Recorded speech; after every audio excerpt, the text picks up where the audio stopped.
મિત્રો આ છે ચેરી ટામેટાનો છોડ જે અમે કુંડામાં ઉગાડ્યો છે, પ્લાસ્ટિક બેગમાં. આજે આપણે એના ઉપરથી હાર્વેસ્ટ કરવાના છે.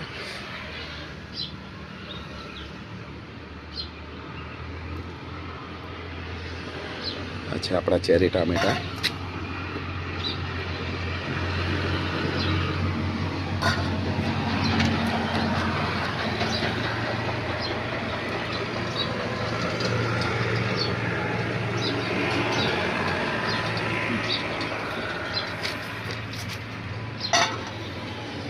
મિત્રો આ છે આપણા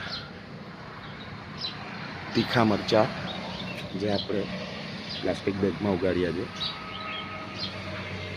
આજે આપણે એના ઉપરથી હાર્વેસ્ટિંગ કરવાના છે. જે લાલ થઈ ગયા છે